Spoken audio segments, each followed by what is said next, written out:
thank you for showing me this incredible program.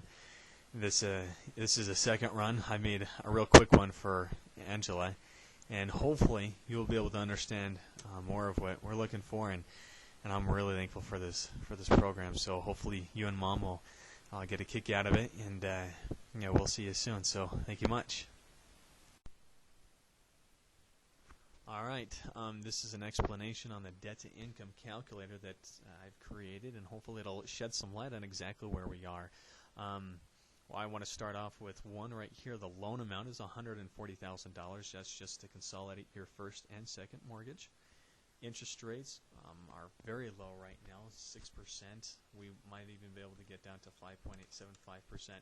This kind of depends. They'll change daily, and so I've verified, and it will take definitely 2 years before we can actually move into something intelligent as far as a mortgage product for you guys. So we're looking around 11 or 12 more months until we can get everything taken care of and see what interest rates are there at that time. So jump over here. We've got Dad's income just under $4,000 per month. We've got, so your principal and interest payment every single month will be $830. Real estate taxes $110. Hazard insurance $35. The van auto loan $110, and Family First Credit Union $15. What's most important here is that your debt to income ratio is extremely low. We're looking for something under 45%. You guys are awesome at 27.46% right now, so that's extremely low. Another thing, come over to this side, and lenders after bankruptcy, they really are looking for at least 6 months what we call PITI, principal, interest, taxes, insurance, and so we're looking just under $6,000 to make sure that we have it in bank for at least 60 days before we refinance, just to put you guys on the most availability of how many mortgages we can pick. The lower you make every single the reserves, the more difficult it is, or the less products we have. So my best advice to you is have around $6,000 in the bank, as well as let's go ahead and time it so we can get that interest rate as low as possible. What another thing is that I've created another calculator. I call it the rent versus own calculator. You might be able to find people that think that it might be a little bit more advantageous to rent because it's so expensive to own. In the long picture, it's a huge advantage to go ahead and own. Let's say you guys sold your house for $200,000.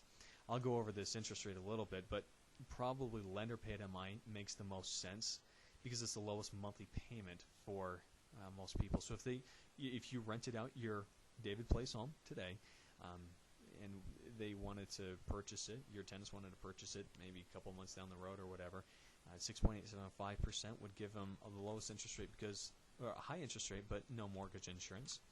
So you combine this all together with everything, and your tenants would actually be paying $14.58 for the month, and you could probably yield maybe, let's say, $1,100 rental payment. So they just jumped up from $1,100 per month to $14.58, and your tenants are thinking, that's a big jump.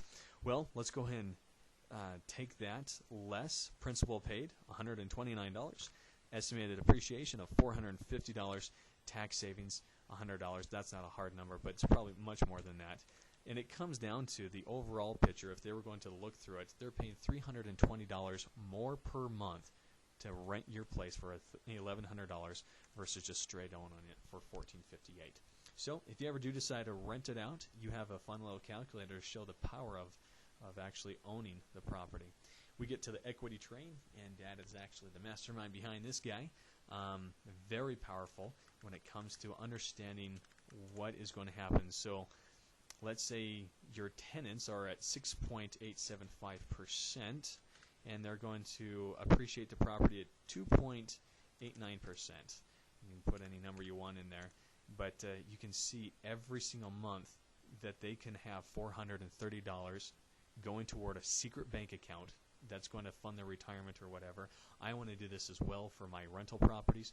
As long as it breaks even for a monthly cash flow, that's great, but it's $433 per month in a secret bank account that we'll be able to have. And this is really fun that you've got your home value, maybe $180,000, $185,000, whatever it is, but you've got your loan amount, And so the cumulative of what you're going to earn every single month is $40,000 for the down payments, plus the amount of appreciation you've earned, plus principal. See, this is your total savings right here. So let's just go down to year 3. You've got pretty much $61,000. Very powerful for your retirement. And program comparison, you guys are going to be a little bit different. This is for more of my 100% programs. We've got Flex 97, so if you put down 3% as a down payment, or if you just put down $500 as a down payment versus nothing as a down payment. And you can look through these numbers and just look for the monthly payment at what looks like the most sense. So fun little program that we could go over. And if you guys decide to keep the David Plays House, move to your next one, I would probably suggest that you go for this mortgage program. It's the lowest monthly payment. It's a little bit higher interest rate, but of course no mortgage insurance, and saves you quite a bit of money. So that's the explanation of our debt to income calculator.